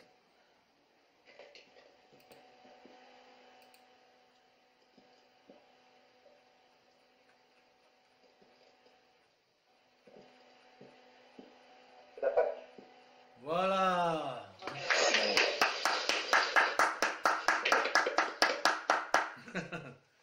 Alors, comment tu en es arrivé à trouver ça? Communication du Saint-Esprit. Verset 11. 11. Quand vous mangerez, vous aurez vos reins sains, vos souliers aux pieds et votre bâton à la main, et vous le mangerez à la hâte. C'est la Pâque de l'Éternel. Qu'est-ce que nous voyons ici? Nous voyons premièrement qu'il y a la détermination, l'identification, l'acquisition de la saison du salut. Pour nous, c'est la fin des temps. Nous sommes arrivés à la fin des temps. C'est ça la vérité présente. Nous sommes à la fin des temps et cette fin des temps entraîne la mise en œuvre d'activités visant à la formation à la préparation de l'épouse. Puisque nous sommes à la fin des temps, alors il faut mettre en place des activités, un travail spirituel dont le but est de produire une épouse au Seigneur, avec une robe sans tache ni ride ni rien de semblable. Donc, l'acquisition du temps du salut, l'acquisition de la vérité présente entraîne des activités. C'est ce qu'on appelle la repentance. Qui signifie? Ce mot repentance, métanéo, signifie changement De mentalité. Amen. Merci ma sœur. Changement de mentalité, les mentalités, ça se rapporte à la culture. Et la culture, c'est quoi? Les modèles de pensée, de comportement, de langage. D'accord? Les valeurs, les formes sociales, les traits matériels d'un groupe, les modes vestimentaires. Donc, dans la culture, il y a des comportements. Et ces comportements, ce sont des actions, ce sont des activités. C'est ce qu'on appelle également travailler à votre salut. Autrement dit, bien-aimés, nous devons faire la Pâque. Regardez le verset 14.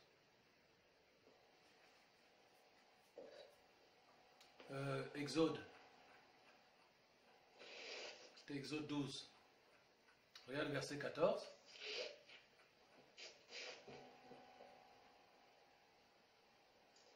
Vous conserverez le souvenir de ce jour, et vous le célébrerez par une fête en l'honneur de l'Éternel. Vous le célébrerez comme une loi perpétuelle pour vos descendants. Voilà. Donc, ce qui est intéressant dans ce verset, c'est l'adjectif perpétuel. D'accord? Donc, qu'est-ce que ça veut dire? Ça veut dire qu'ici, il s'agit d'un principe spirituel. Il s'agit d'une technologie spirituelle qui s'appelle la Pâque. Il ne s'agit pas ici d'aller prendre un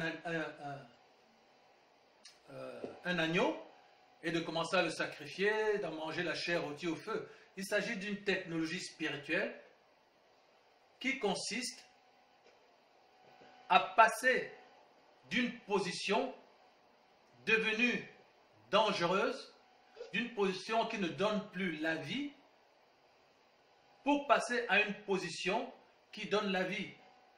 C'est une technologie spirituelle qui consiste à voyager, à bouger vers une position préférentielle. C'est ça la Pâque. C'est pour ça qu'on dit que c'est une loi perpétuelle. Donc ce qui est perpétuel ici, c'est pas de rôtir un veau au feu. Ce qui est perpétuel, c'est la technologie. C'est-à-dire que chaque fois que vous aurez identifié le temps du salut, eh bien, ce temps devra entraîner un mouvement, un changement de mentalité visant à produire des fruits dignes de la repentance.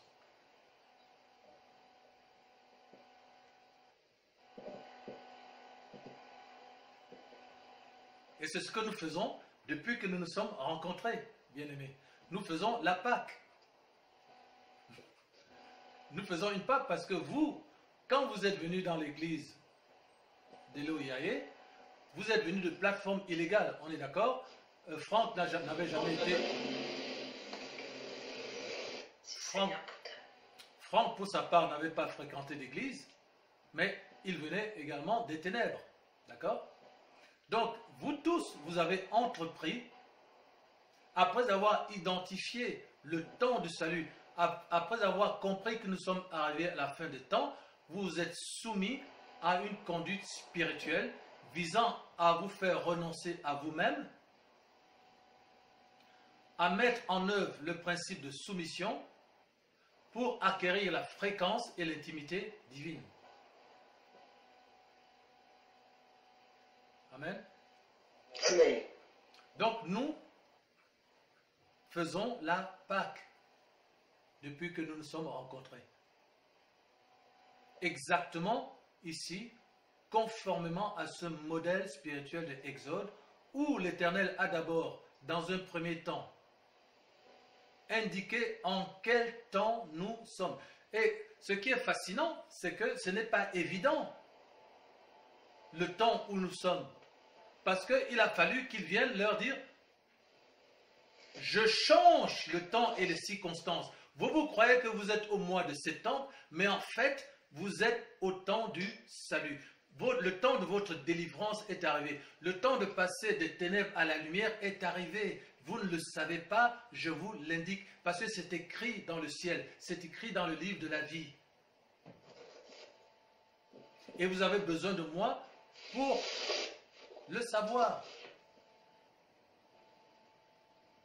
Et c'est ça la grande révélation de la dimension apostolique, c'est que c'est la dimension apostolique qui vous a dit, il y a une chose qui s'appelle la vérité présente, et cette vérité, c'est que nous sommes parvenus à la fin des temps, et que cela entraîne donc une activité consistant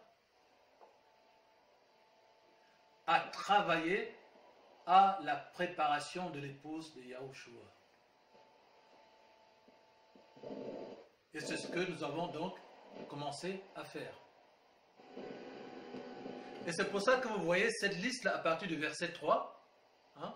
Le 10e jour de ce mois, on prendra un agneau pour chaque famille, un agneau pour chaque maison, un agneau sans défaut, mâle, âgé de nom, etc. Donc tout ça, ça représente tout ce que vous et moi, nous avons fait. La plupart, peut-être si on prend Franck, si on remonte jusqu'à Franck, peut-être depuis 1 an. Donc nous avons entrepris des activités avec une très grande précision, telle qu'elle est décrite ici. Maintenant, regardez.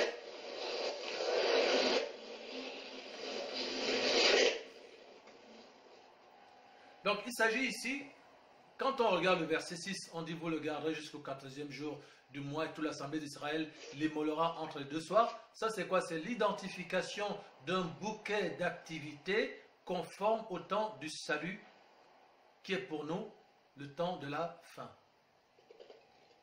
Exemple d'activité conforme au temps de la fin. Joël 2, 28. Qu'est-ce qui est écrit dans Joël 2, 28?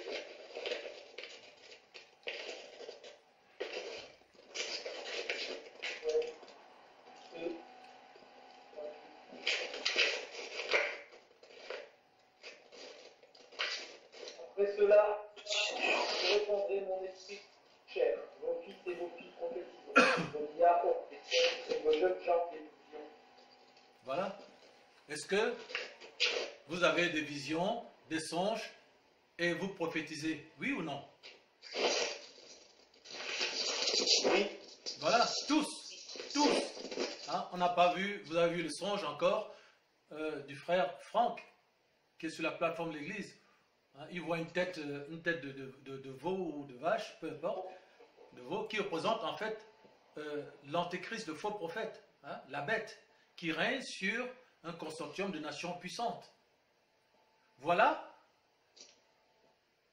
des activités conformes au temps de la fin. 2 Timothée 3. Dans les derniers jours, il y aura des temps difficiles. Les gens seront égoïstes,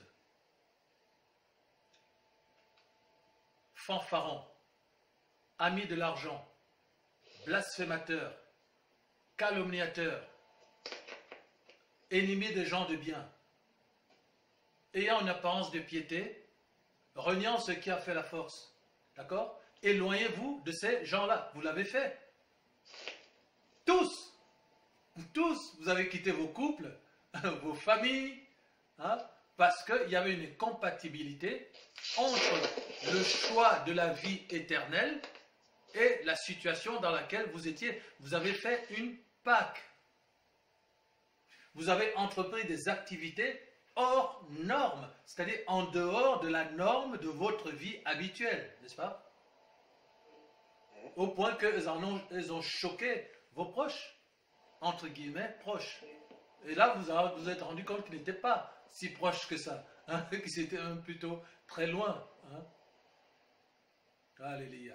C'est grâce à la révélation du Saint-Esprit qu'on se rend compte que ceux qu'on croyait proches, en fait, ne le sont pas. Qu'on se rend compte qu'en fait, la véritable famille n'est pas la famille de sang, mais la famille spirituelle.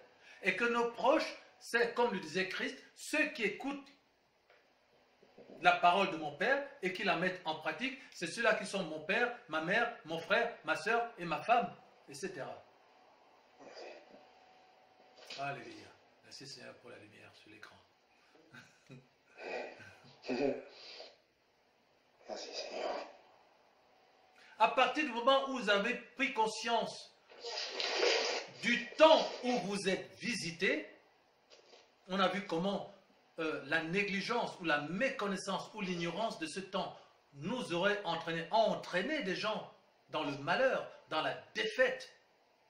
Mais à partir du moment où vous avez pris conscience de ce temps, de la nature de ce temps, vous avez entrepris les actions et les activités qui s'y rapportent.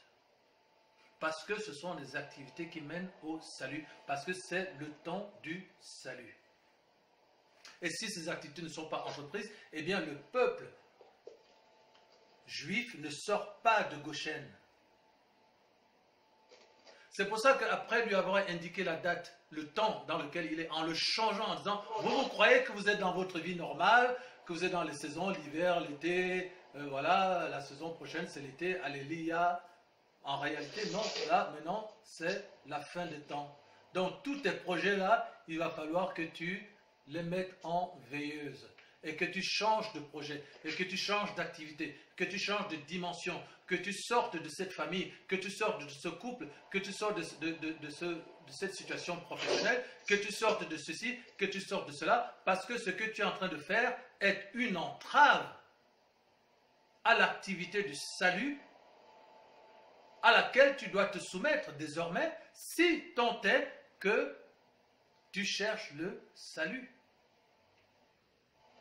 Parce que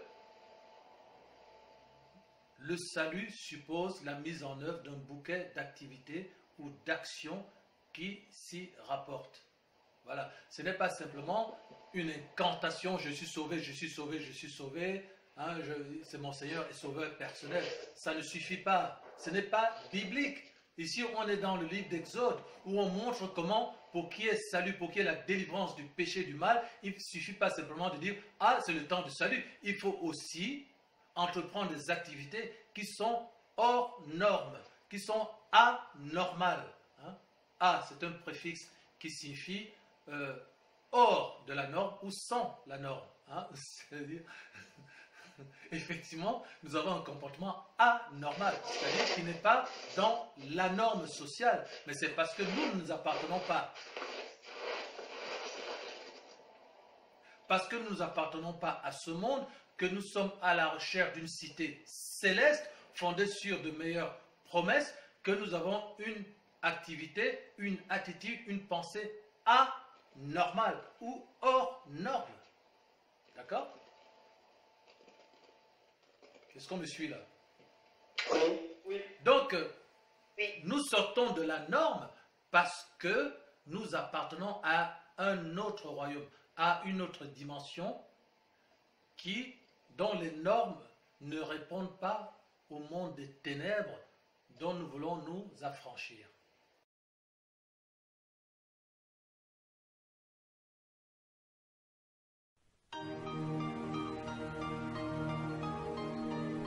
Chantez à l'Éternel, un cantique nouveau. Je vis en toi, il n'y a pas de meilleure place.